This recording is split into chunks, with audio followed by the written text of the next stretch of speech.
Hello people, тук сме с шеф Никола от Hell's Kitchen, знаете го.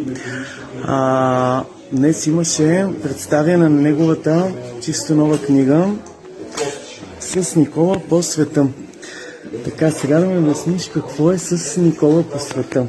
В смисъл, обикалял си... е кулинарно пътуване. Има рецепти от цял свят и като си вземеш книгата и почнеш да си готвиш рецептите от цял свят. Но тези рецепти ти си ги събирал от света, когато си обикалял някои, да когато си съм направиш... обикалял, някои не съм ги обикалял. За съжаление, в Китай и Япония, примерно, не съм ходил, но имам рецепти от Китай и Япония. Да. Да кажем някоя по-интересна рецепта, примерно, ето при Нобети спомена лазанията, да.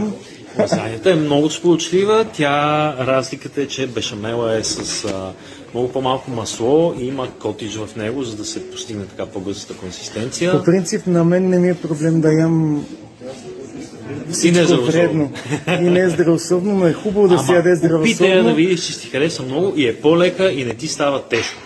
Като ядеш от нея, може да си ядеш така стабилно количество.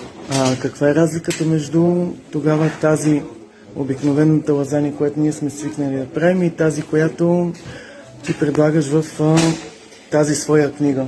Това е едната разлика в бешамела. Другата разлика е, че използвам 100% телешка кайма от по-сухата част, която също не е мазна.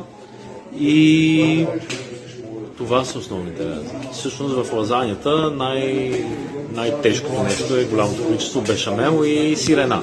Съответно, нали, пармезана и моцарелата си.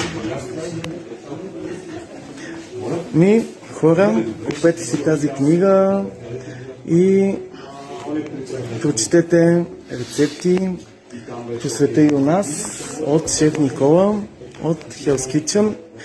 Как се справяте с Мекс? Много трудно, нали? С Мекс не ми е толкова трудно. С Петия ми беше доста трудно, но справям се. Мекс, между другото, я познавам, да ти кажа, извън живота покрай хобито ми.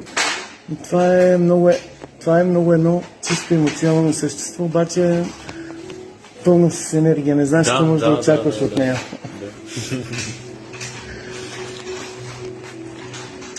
Чао на всички! Чао! Супер!